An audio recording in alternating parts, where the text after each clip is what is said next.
Bonjour les amis, je viens aujourd'hui pour décliner en français ma précédente vidéo qui était en Wolof, qui est une langue sénégalaise très belle mais qui n'est pas comprise par beaucoup de mes contacts sur Facebook, sur WhatsApp et sur d'autres supports. Ce que j'aborde comme sujet, c'est plutôt l'économie sénégalaise dans son mode de fonctionnement et la perception des citoyens par rapport à l'investissement que l'État pense avoir apporté sur tout le territoire.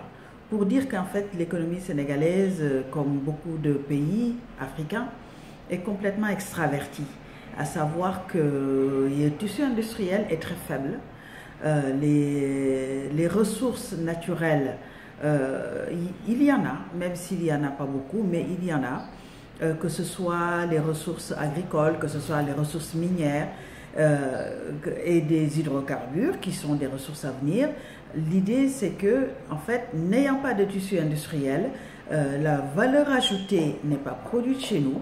Et donc, malgré le fait qu'on se dise, par exemple, on arrive à l'autosuffisance en riz, on arrive maintenant à un certain tonnage de pétrole, à un certain tonnage d'arachide et d'autres ressources minières, puisqu'il n'y a pas d'usine de transformation sur place, les Sénégalais n'ont pas d'emploi, donc le chômage persiste malgré le taux de croissance. L'autre aspect, c'est pour dire aussi que notre budget est relativement faible, en tout cas par rapport à nos besoins, et ceci est aggravé par le fait que le tiers seulement de notre budget est constitué de les recettes propres. Le reste, en fait, vient d'emprunts et de dons, donc de la part de coopération internationale. Et donc, ces partenaires qui nous financent, effectivement, choisissent les secteurs à financer où ils mettent leur argent. Quand c'est un partenaire privé, effectivement, il va vouloir que ce soit dans un secteur qui est productif et qui rapporte de quoi rembourser le prêt. Donc, d'où la construction des arènes, les routes et tout ce qui est infrastructure productive qui permettant de rembourser le prêt directement. Et effectivement, tout ce qui est du domaine du social, tout ce qui est du domaine de l'éducation, de la santé, de l'assainissement, qui sont peut-être des produits beaucoup moins lucratifs, où le retour sur investissement est plus long, ou bien il n'y en a pas du tout, ce sont plutôt des domaines régaliens, ce sont des domaines réservés à l'État.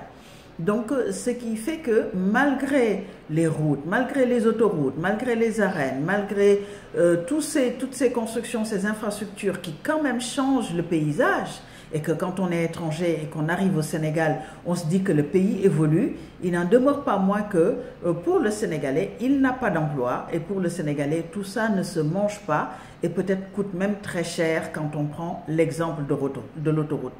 L'autre aspect, c'est que à force de mettre des financements dans ces secteurs et de confier les marchés à des sociétés étrangères, on se retrouve quand même avec près de 70% de notre économie qui se trouve entre des sociétés étrangères.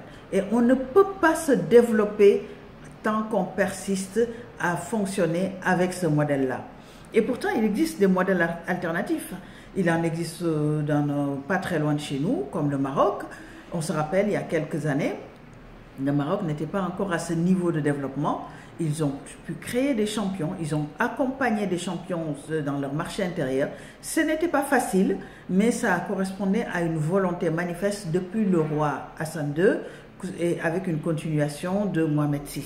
Donc aujourd'hui, le Maroc a des champions capables d'aller chercher des marchés aussi bien en Europe qu'en Afrique, un peu partout en Afrique subsaharienne. Donc il convient de ne pas se contenter de chercher des solutions de facilité, mais aussi d'avoir une économie avec plus d'inclusion financière afin que les ressources restent beaucoup plus dans le circuit d'investissement et de fonctionnement du pays pour que ça génère le plus de richesses au lieu que ces ressources ne sortent directement à partir du moment où c'est disponible. Donc c'est un modèle économique, c'est un choix qui doit être adopté par le Sénégal pour aller de l'avant. C'est ce que j'avais à vous apporter aujourd'hui. Je vous remercie de votre attention.